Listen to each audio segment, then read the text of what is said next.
everybody. It's Saturday night. Welcome to a brand new series of the Jonathan Ross Show. Let's have a look in my Green Room series on the programme tonight. We have one of our finest screen actors, from his iconic portrayal of Mr. Darcy to his Oscar-winning role as George VI. Ladies and gentlemen, it's Colin Firth. Colin, a genuine superstar to kick off the new series. Colin stars in the fantastic new film Kingsman, and I'm thrilled we also have with him his co-star from that movie, a great young actor, one of the stars of tomorrow, Mr. Taron Egerton. We've got the star of Men Behaving Badly, Jonathan Creek. Life Begins. It is the always fabulous Caroline Quentin. And the sparkling blue top. My next guest is one of the funniest rising stars in comedy, Catherine Ryan. Yeah. I love Catherine Ryan. You will love as much as I do. And if we have enough time, we will put a bit of music on the end of the show.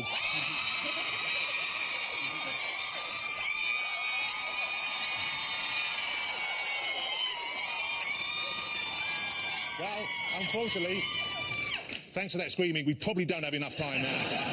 One of the biggest fans of this on the other time. Take that. There they go.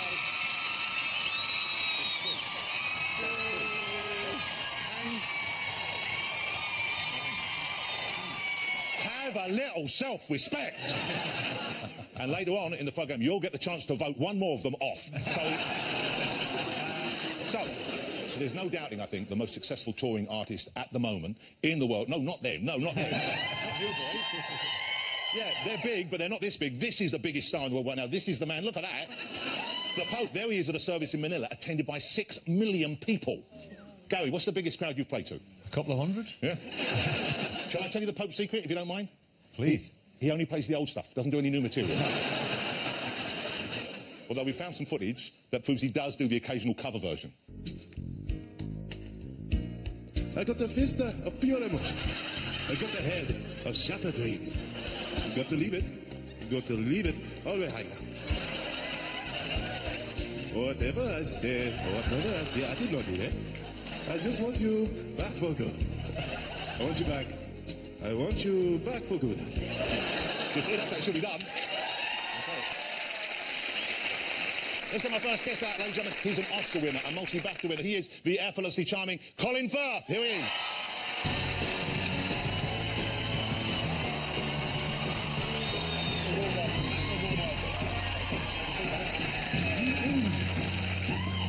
Colin, it's fabulous to have you here. Thank you so much for joining us. Real pleasure, thank you.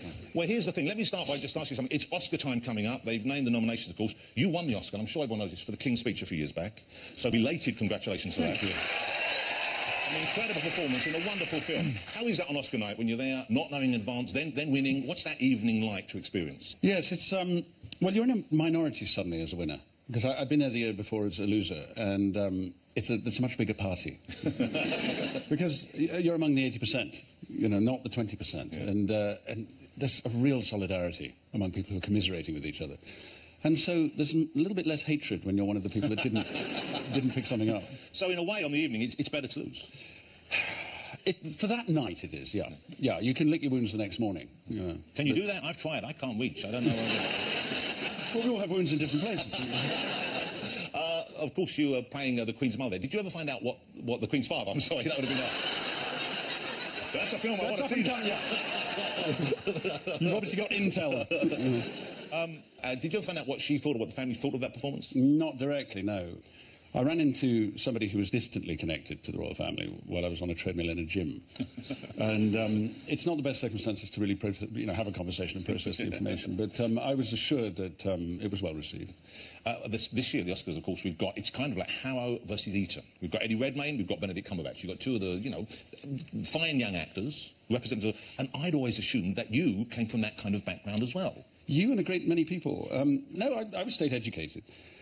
And I've run into people who, when I tell them that I didn't go to public school, have literally said, I'm spiralling backwards through space now. Yeah. Their whole social geography has just been scrambled. You seem like one of the poshest guys on the planet. Well, I'm a fake. That's the wonderful thing about my profession is it's a wonderful, it's fertile ground for self-reinvention.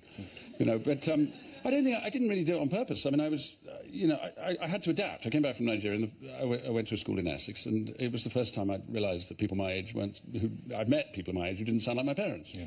So I hastily tried to catch up and change the way I spoke. What was your Essex accent like? Can you remember that? No. convenient. I guess, in a way, I mean, the role which I think brought you to many people's attention, people knew of you before, but in '95 when you got the role as Mr. Darcy in Pride and Prejudice, that kind of put you on the map, didn't it? That was the one. Well, I thought I was on the map, you see. No, you weren't. No, was I not? No, you weren't. No. Well, it wasn't so much the level of attention, it's just how long it's lasted. It was 20 years ago. People still think about this scene, this you in the damp blouse. Well, it is a damp blouse. It's a damp blouse. The funny thing is that the whole shirt thing has grown as the rest of it's been forgotten. Yeah. And I was rising from the Serpentine like, in Plaster of Paris form a couple of years ago. Well, we have a picture of that. This is a weird thing. Look at this. This is a terrifying image. Look at that. I don't want to take responsibility. Well, someone has to. Am I right in thinking that scene initially you were not meant to be wearing the shirt? That is true. I was meant to be wearing precisely nothing. Nothing? Well, no, you wouldn't whoop if you knew the truth. Imagine seeing a naked version of you that big rising out the Serpentine. Well, we don't know what's lying under the surface. Is it like an iceberg? Is it mainly under the surface? Yeah, let's say so. Water levels rose. You have been with your wife now, I believe. Is it for 17 years? You've been with I think that sounds right, yes. Well, you really... 17 years in... You really want to get a date. You want to get a date in your memory, yeah. What did she think? What did she make of you being held up as a sex symbol? What was her take on that? Well, once the laughter had died down, the next job was to try and persuade the rest of the family, because I was in Italy at the time, we'd just met, and I proudly swaggered in among my in-laws and announced the fact that I was now a heartthrob. They had the same response that she had had, and I went home rather hurt, and then it started to become a kind of almost sociological study among the family. Do English people find constipated repression sexy? And I remember my mother-in-law saying, so, is John Major also sexy? And all this business of trying to deconstruct, you know, what it is about English people that would respond to something that they found as profoundly unattractive as my character. But after 17 years now, A, they must have accepted that's a fact, and B, I imagine you can communicate with them more directly. Your Italian must be pretty good now, isn't it? It's functional. What will often happen is I'll say, I don't know, ciao, and someone will say, cosa detto? What did he say? And someone says, ciao. And so my Italian gets translated into Italian by an intermediary. You know, buongiorno. What? Buongiorno. Ah, buongiorno. And then, of course, you go through the gaffes, you know. The interesting thing is that the better you are at a language, the more comical your gaffes become. Because if you can't speak the language at all, there's not much to laugh at. But if everything in your sentence is OK except one word, which is almost OK, then, of course, that's when disaster hits. Well, like what? Which kind of words? Well, I mean, you know, penne, pasta. In Italian, it's very important that you pronounce a double consonant. There are two N's in the word. So you say it, how do you say it? Penne. Penne, so you're bigger than it. It's the best I can do with it. Penne. That is the pasta, but if you say penne, which is one N, you're asking for a penis. Wow. And, or maybe a whole bowl of penis. Well, you know, you have to be careful how much you ask for. Oh, wow. And you've got to be very careful when you ask what sauce you want on it. I mean, that could be Well, arrabbiata means angry, you see, because it's spicy. An angry penis, please. Well, Italians are very obliging, so you have to be very, very careful what you ask for. Let's talk about the new movie, Kingsman, The Secret Service, which I should say in the interest of full disclosure was written by my lovely wife, Jane. But it's my favourite of the movies she's made. I adore it. Tell people what it's about. Those who don't know, who haven't seen the trailer, how would you explain Kingsman? Secret spy organisation. They're all codenamed Galahad, Lancelot, Arthur, so there's a bit of a reference to King Arthur and his knights. So it's the modern-day spy as the modern knight, if you like. And their cover is Savile Row tailors. So it's all clothed in this veneer of the gentleman. And so it's the gentleman spy. It harks back to a kind of vintage era of the gentleman spy. I like to think the original Ian Fleming concept. Yeah. You know? And my character, who's a veteran, is grooming the young fellow. And there's a bit of snobbery. The use of that word grooming there, I think, might not be... Yes, it's been tainted, hasn't it, of late? His mentoring. Well, there's an awful lot you don't see in the... So he has a young charge that he has to try and bring out the best in. That's right. So there's a kind of My Fair Lady reference in a way that... because the one great failing of our organisation is there's a kind of snobbish old boy network flavour to it. And so quite aside from our skills and our noble agenda and all the rest of it, there's a tendency to shut out people who we consider to be the wrong sort. OK, well, we have a clip to show you, ladies and gentlemen. This is from Kingsman, Secret Service. It opens Thursday all over the UK. Here we go, look at this. Excuse me. You're looking for another rent boy. They're on the corner of Smith Street. manners maketh man.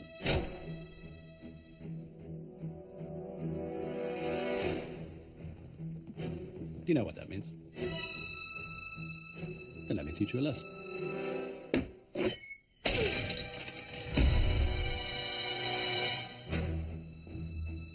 Are we going to stand around here all day, or are we going to fight? I'm going to tell you a bit more. Now, the reason I stopped you there is, this is in the movie when my heart was in my mouth. Because when I think you're going to fight, this is what I think we're going to see.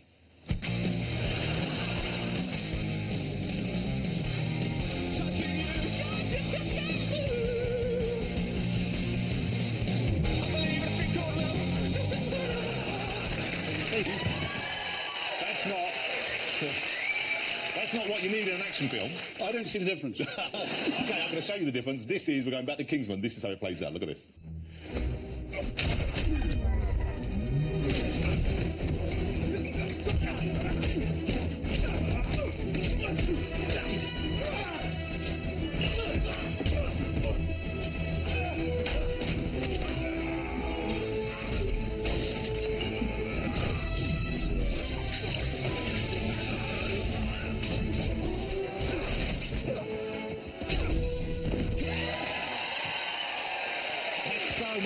That's so much fun, isn't it?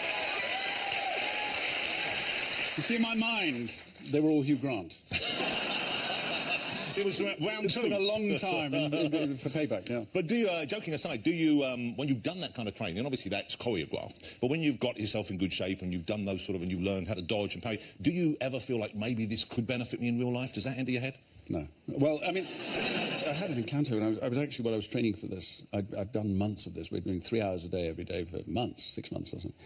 And I was working in France, and I had a road rage encounter with a very, very aggressive driver who, you know, basically forced me to a stop and got out. And I had that whole calculation that Robert Downey has in Sherlock Holmes, where he, you know, takes the measure of everything. And I thought all my reflexes kicked in. And at the end of it, I promptly apologised. Which I like to think was my reflexes. Yes, you know? And probably that's one thing we can all learn, isn't it? Absolutely. The best way out of it is the back door. Ladies and gentlemen, he's going to stick around, but for now, will you join me in saying thank you to Mr. Colin Firth? Thank you. Skills are done here on the show. Talent, each of them were out here. Caroline Quentin, Catherine Ryan, and music and chat from Take That, so don't go away.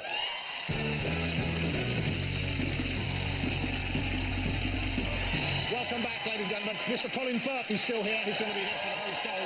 I'm excited to say, but let's bring out my next guest. Tremendous young talent. He stars alongside Colin in Kingsman Secret Service. Will you please welcome one of the big stars of tomorrow, Taron Egerton.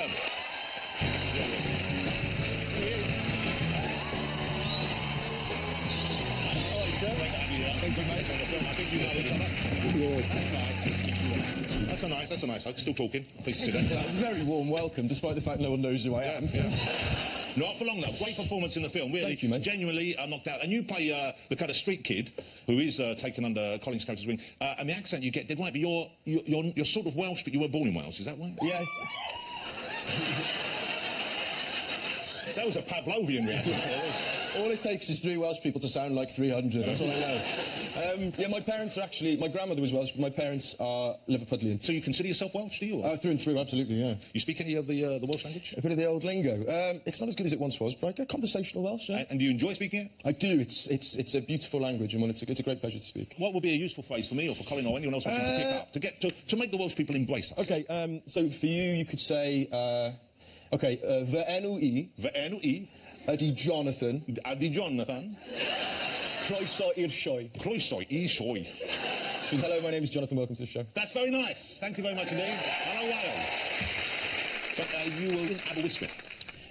Yes, Aberystwyth, yeah. That's where I kind of consider home. I moved there when I was about 12, yeah. And didn't you live in the place that had that absurdly long name, didn't you? That's where I went to primary school, yeah. OK, so there it is. So presumably that trips off your tongue very easily. Llanfair pwyll gwyn gych goged o'ch yn drobwy llant y sili rwg o gwch. Wow.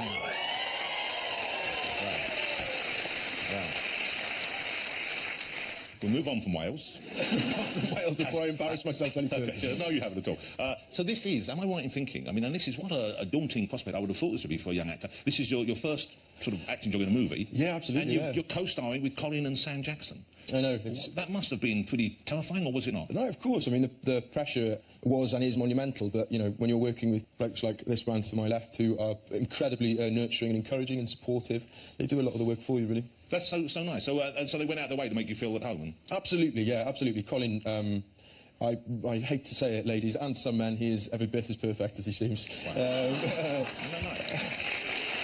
You know, and I think we can tell from looking, because one of them is sitting like a gentleman, the other one's showing us his balls. I've been told, actually, by my publicist not to crease the Armani.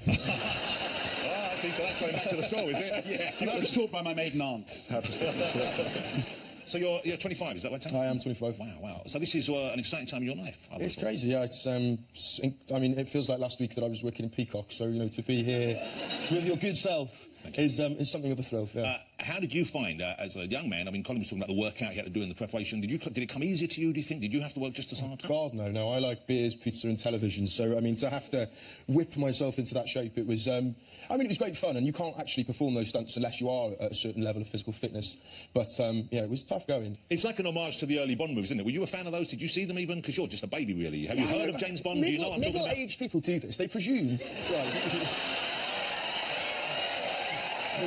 So, there's this Colin. He's talking about you as well. Yeah, there is, I know. All too well. There's this amazing thing now called Google and iTunes, right? So you can go back. Let me write that down. Yeah, write it down, yeah. Is that a Welsh word? Googly iTunes? Yes, I did. I watched, my favourite as a young lad was Live and Let Die, Roger Moore. Good one, good choice. Yeah, good and choice. I think this film is very in the spirit of Moore and Connery, you know? Gimmicks, gadgets, big villain, all that kind of thing. Yeah. What's the worst thing when you start working out, what's the worst thing to exercise? What's the thing you dread the most? Chin-ups. Chin-ups, was it? Yeah. Lower body, anything lower body. Because, I mean, if you're an English middle-aged man, what are your legs for? My legs are... Well, they're to get to the car and then to the desk. Yes. You know, and that's basically what I'd employed them for over the years. And so to actually get that going was, that's the worst. I can't wear shorts in Italy. People try and put a fork in and twiddle it around when they see me. It's like, mi dispiace, non parlo italiano. Listen to that. I had an It's better than your Welsh. It's better than my Welsh. Googly iTunes. Let me ask you then about what you do after this, because I know there's another project coming out immediately afterwards, which could not, in some ways, be further. That's quite. From this, I would have thought, and it surprises me because you're not a bad-looking guy. Thank you. I mean, you're no heartthrob, but you're not bad. But what are you playing next? What's the big next movie for you? I am playing Eddie the Eagle in a film about his experience. Thank you. There we are. Seriously. A few titters of recognition. Let that settle in for a minute. Now, Hey, Eddie's a good-looking guy. We're making a film about his experience during the 90s. Hold it. That's an uncanny likeness. I can see why they... Just you wait, mate. Just you wait. Okay. We have some Eddie the Eagle glasses here. Of course you do. And Hugh Jackman is playing Eddie's trainer, isn't he? My coach, yeah. I mean, we all know what Hugh Jackman looks like. We have a picture of the coach. I don't see the similarity between them. Do you know what he looks like in real life? I don't actually know. This is the picture of Chuck, the coach who actually looked after Eddie. So you see... I think that's him. We had trouble finding a picture. No, but now I've seen it. It's jogged my memory. Well, now we can see why Hugh Jackman's doing it, because it's... OK, let's have a look at the Eddie the Eagle. Have you seen him in these glasses? I haven't. Okay. No. Everyone's going to want a pair after this, I'm telling you.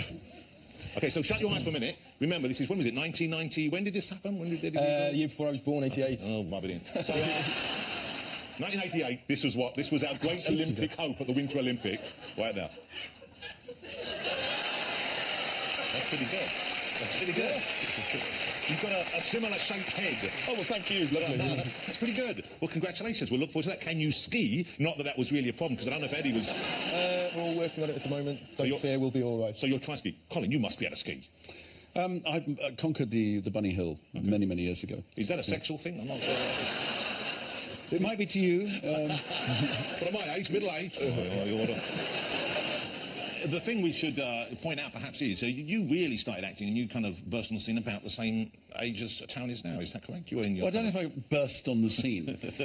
But yeah, I kind of sort of heaved myself into motion, yes, around that time. We have, believe it or not, we found a clip of one of Colin's very earliest performances on television. I thought you might like to see this, Talon. I'm excited. And I think you might like to see this as well. Do you remember the TV show? It was a nice TV show called Crown Court that used to on in the afternoon. And it was a weird... it was on every day, I think, wasn't it? Yes, I think it was. And the cases weren't the most exciting cases. No, well, no, my case was about a man who stole a copper cylinder from someone's back garden. Yeah. I don't think he's joking. Have a look at this. This is Crown Court from way back in the day. He said, "Take it, it's nothing to do with me." I then retrieved the copper cylinder from under the lorry, ascertained that it fitted the description provided by Mr. Sibley, and cautioned the accused. Constable Franklin, is the copper cylinder, Exhibit 1 here, that which you found in the accused's possession on the morning of the 10th of September 1982? It is, sir. That was me bursting on the scene. That was... well, Look at that sense of civic pride coming oozing off you. See, you don't have that, which is why you've got off to a quicker start. Yeah, you know. I don't know, is that a compliment or not? You know, it is civic pride. Yeah, you can see why I wasn't getting the bad guy roles. But I imagine at the time that was quite a big deal getting that part, wasn't it? Was it quite an exciting thing to get? It was. I used to be addicted to it when I was pretending to be ill home from school. I'd switch that on, and I couldn't wait to see whether the guy had taken the copper cylinder. It was enough for us back then, wasn't it? It was. See, Talon, you don't know what you missed. Okay. Talon, I'd say with confidence the film is going to put you on the map. I don't know whether, you know, it will be quite the same splash as when we saw, let's face it, a very sexy man come out of a lake wearing a pair of Victorian white ones. But you're here, you've arrived, and it's a terrific film, and you're great in it. Ladies and gentlemen, Talon Edgerton. Thank you, Talon. Great to have you here. Will you stick around, I hope? Please stick around as well, because still to come on the show, Caroline Franklin will be here, Catherine Ryan, and, of course, Take That, so don't go away.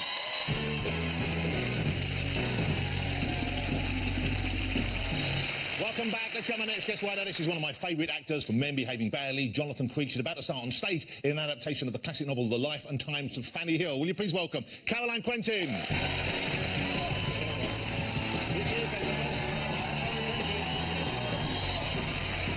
Lovely to see you, Caroline. Thank you so much for loving the sparkle. Thank you. You must know. I'm sure you know, Colin. Meet Caroline. So, Caroline, I believe you're a fan of, obviously, the fellas here, but also you're a bit of a Take That fan as well. You know, you can go off a bang, you know.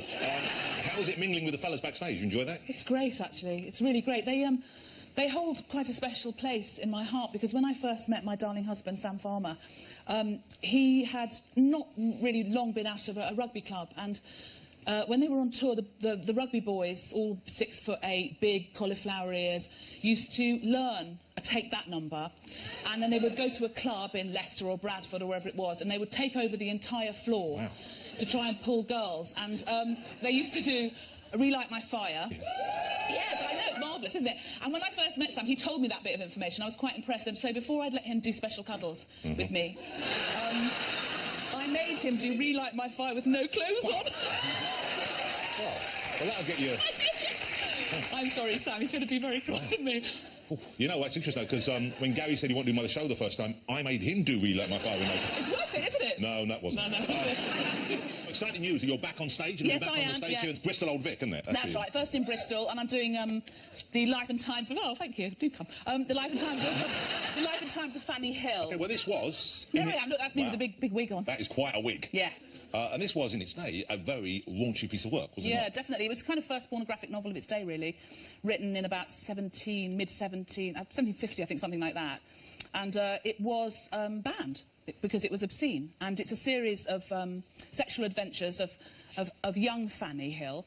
And the way we're doing the play, it's April D'Angelis has written a story whereby old Fanny and young... like that.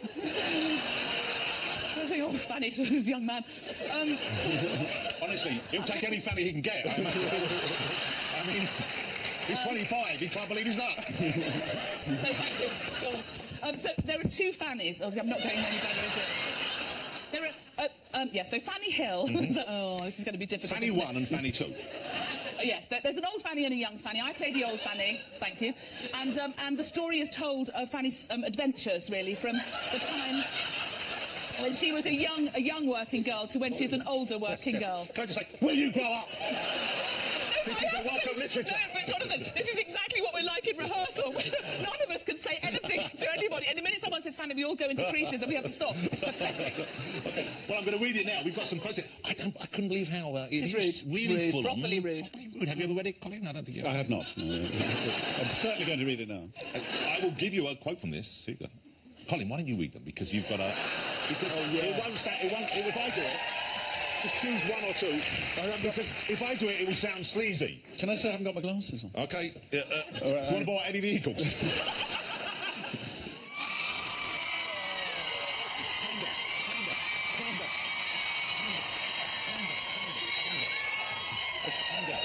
Bless you for that.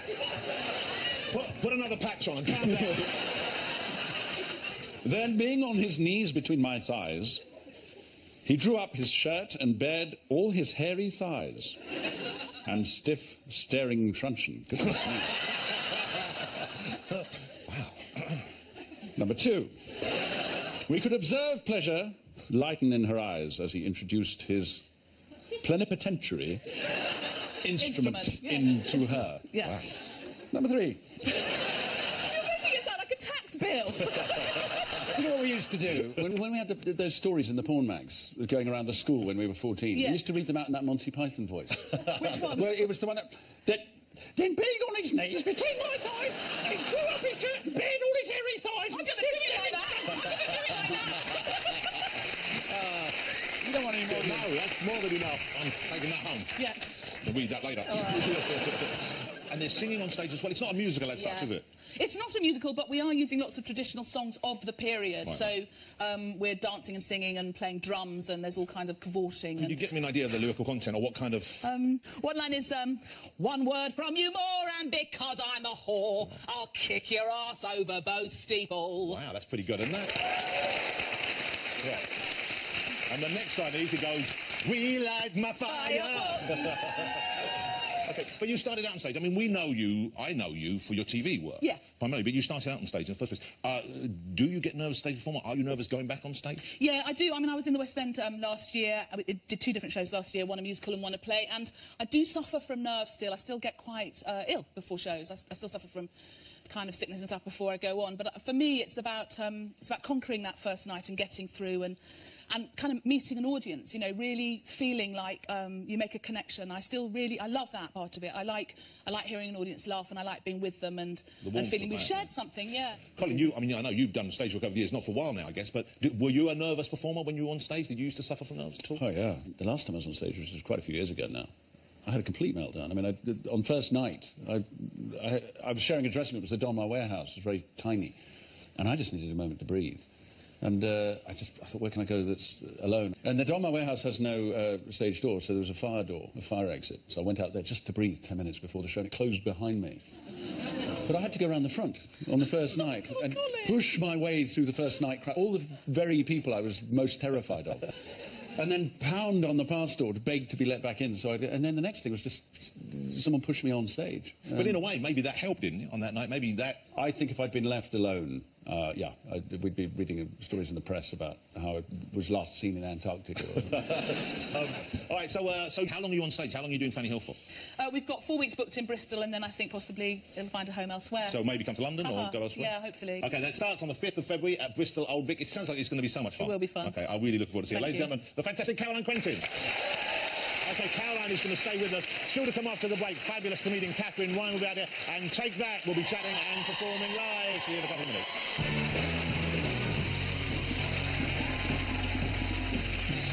Welcome back, ladies and gentlemen. Let's get my next guest right out. She's the hottest thing to come out of Canada since, well, she's probably the hottest thing to come out of Canada ever. It is Catherine Ryan.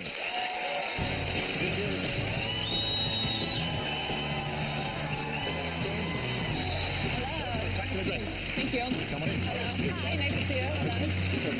Hello. Hi. You've got to shuffle along. Everyone shuffles along. OK, lovely to have you here. Thank you very much for having me You on. live here in the UK, originally from Canada, though. A beautiful country, of course. Yay. Whereabouts? There you go. No, I'm that not. was a Welsh person. Yeah. I'm not from that part. No. I'm from the depths of despair in Canada. It's called Sarnia. And it's an industrial kind of town, isn't it? It is the petrochemical hub of North America, if you're ever looking to make a mess. Yeah. And it looks quite beautiful. Wow. Yeah, there it is. Gosh. It's like Aaron Brockovich, you know that film? Yeah. It's a bit like that. That's got to be dangerous. Though they promised me it's not. They say, oh no, we've looked after everything. It's totally clean. I feel like that doesn't look... I mean, I turned out this way, so there's an indication. I imagine you must be the biggest star to emerge from Sarnia, or that part of Canada. No. No, we've got a golfer. He's called Mike Weir. He's pretty good. Justin Bieber's from not far. Justin Bieber? Yeah, he's from Stratford. Well, that would be the chemicals. Yeah, I know. I know. The best thing I ever heard about Justin Bieber, I forget who said it, he looks like a single dad trying to reconnect with his teenage son. Justin Bieber is horrible, isn't he? Well, we should just qualify this. Have you met him? Can you say this from some experience? Listen, it's not his fault. I have met Justin Bieber briefly. And I think you need to hear the word no in your life. And the poor lamb, I mean, he hasn't heard the word. That's why I've come to the UK. Look what happens when America's interested in you. I don't want that happening to me. You have a daughter? You have a young daughter? I have. Is she allowed to watch you work? I mean, does she see, when you do panel shows like 8 out of 10 Cats and those shows, Mock Week, that kind of, do you let her watch that on TV? Absolutely, I do. My daughter Violet is 5 and a half. She'll be watching. She's a big fan of yours. Oh, that's nice. She loves Jimmy Carr. So that's his audience. Yeah. She gets a bit shy. She'll go, Mummy. Oh, because she's English. Yeah. I did not see that coming at all. But she hid it very well as a baby. You couldn't tell that she was English at all. For about a year. And now I see the British are sneaking into their own country through my body. Why would they bother? Why would they do that? Nigel Farage didn't see that coming. She gets all shy. She goes, will Jimmy be there, Mummy? Will you see Mr. Jimmy Carr? I say yes. And she's like, she likes him. She loves him. She's cool. I know everybody loves their kids. Most people are wrong. Yeah. Most kids.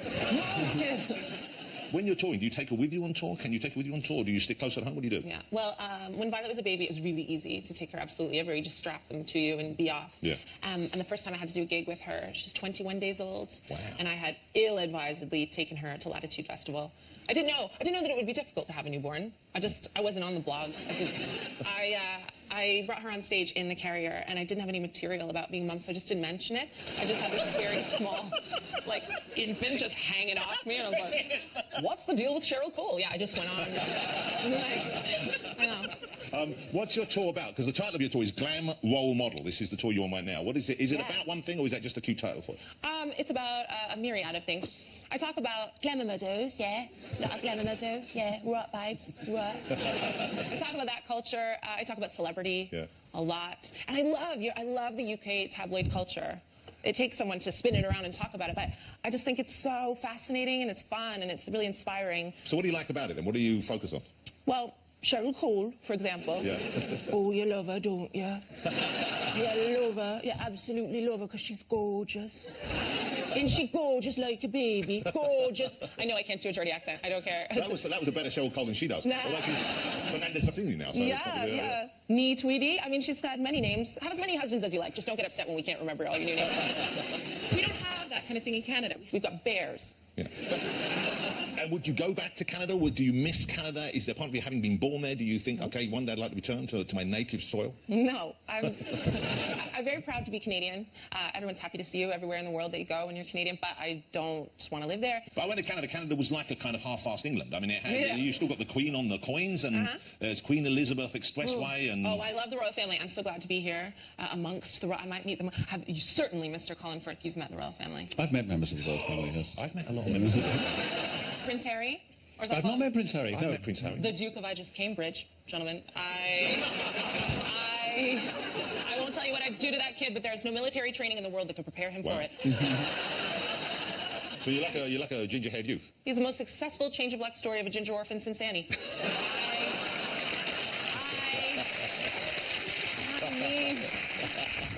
I like him a bit. You like him enough? Okay, Catherine, lovely to have you here. I'm very pleased you came on the show. I'm a big fan of yours. Ladies and gentlemen, catch her on tour if you can. She's on from April to July. It's been extended, hasn't it? It's called Glam Role Model. The lovely Catherine Ryan, ladies and gentlemen. Catherine, thank you. Okay, we don't have a lot more time, but we do have some guests that I'd like you to maybe make as welcome as you possibly can. We only need a two-word introduction. Take that! Lovely to see you. Okay, quick chat before you perform first. We don't have a lot of time for too much screaming tonight. Ladies. I'm just a man. How is it now that you're settled into being a three-piece combo? I know you're getting ready for a big new tour, which will be exciting. Jason, if you last September. So when you're now getting ready for it, do you feel like there's something missing? Or, you know, is it easier maybe to choreograph or work? Or even, are you maybe looking for a new fourth guy? It's different, definitely. Yeah. But at this point, you know, we've kind of been working as a three now for over a year, so we've really got used to it. And I must say that the support, as you've heard, unbelievable. You know, for nearly 24 years now, these guys have been with us, and we really appreciate it, and it's lovely to be back, and we can't wait to play live. I'm assuming the door is open for him if he wants to return. You always said that. To be fair, you always said that about Robbie, and then he did come back for a while. Yeah. I'm guessing it's the same now, is it? Yeah, for both of them, I guess. I mean, for us, with this record, you know, we're in the middle of it now, we're enjoying it and stuff, but you know, we hope one day they'd both come back. It just wasn't the right time for them, so you never know. Hey, congratulations on all that. You got married fairly recently, didn't you? I love it. How are you finding that? Nice. I've lasted 3 weeks now, so it's going well. 3 weeks, that's really good. Big anniversary. Any plans for intercourse? I think that... I think it's inevitable. I think it's... We're talking about babies now, aren't you? Yeah. No, I think it's going to happen. Yeah. You know, it's going to happen. You know, I've already got 2 children, but... Jason was at the wedding as well. Wow. He was there. That's nice. Well, you were there as well, weren't you? Yes, yeah. And let's face it, that's not the only wedding you're going to be at, because you've got this weird thing going on. You're going to be singing at a bunch of fans' weddings. I'm doing a few weddings this year. I don't know if I'm doing that one. And so, how's that come about? You know what? It's a bit of fun. Yeah. You know, I always think Twitter, you know, it can get too serious. Let's have a bit of fun. And I just said one day, you know, if anyone's up for a bit of fun this year, I'm happy to come and sing at someone's wedding. Yeah. And, of course, we've had some unbelievable requests. Well, here's the thing. It's driving everyone else mad as well. On my Twitter feed, every other bloody one now is, ask Harry to do our wedding. He's not going to do what I say. I'm thinking there's going to be a few disappointed brides as well when they get to the end of their day. I mean, they're going to be all day thinking any minute now. I do. Well, let's get it. In actual fact, what we're saying is, he's a heartless bastard. unless you do every wedding. I think we should. OK, so new album's been out for a while. Incredible. #1 hit as well, of course. And, you know, you guys are happy. You're going to carry on performing for as long as the fans want you to, I guess, aren't you? Hopefully. Yeah. It's exciting. We love doing music. We love writing songs. We love doing the shows. So, you know, we want to carry on doing that. We're going in the studio next week to start writing again. So, you know, OK, you're going to sing for Stephen. This is the song at the end of the movie Kingsman. You had a song at the end of Stardust. You know what? Me and Mark went to the premiere for Stardust in LA, and we were really excited. Bob De Niro was there, and lots of great actors and actresses. And we sat on the front row, and we watched this whole movie, and we were dying for the end. And the song started up at the end, and it's never sounded as good as it sounded. 5.1, it was unbelievable. And the end of the song came, and me and Mark just went, isn't that brilliant? And the whole theatre was empty. Just us. Well, let's hope, certainly here in the UK, I know they'll stick to the end of this song at the end of the movie. You're going to do it for us right now. Ladies and gentlemen, take that. Thanks to all my guests tonight, of course. Thank you, Colin. Thank you, Karen. Thank you, Karen. Thank you, Catherine. And now, you get ready for, from their #1 album, 3, it is, the all-conquering Take That.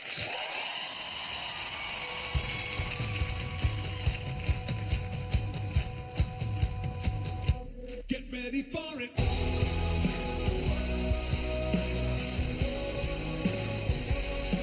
Ready for it.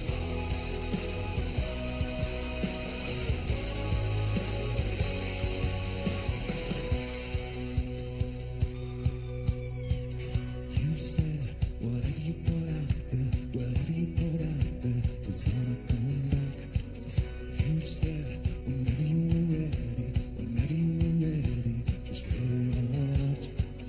I know it's the enemy inside me,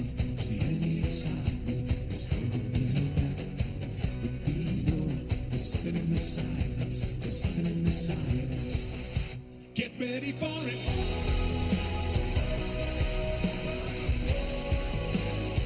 Yeah, get ready for it.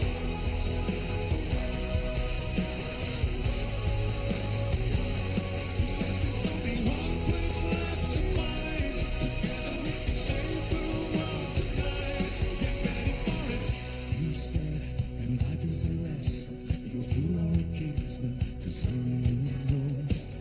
Hold on, 'cause the volume is rising, so you better hold on.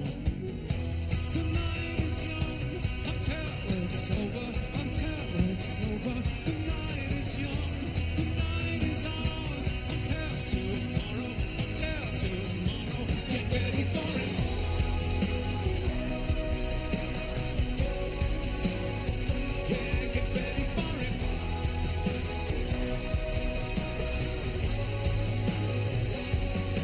There's only one place left to fight. Together we can save the world tonight.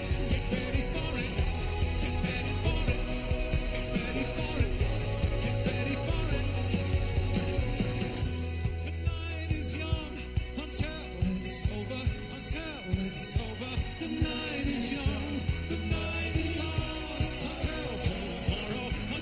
say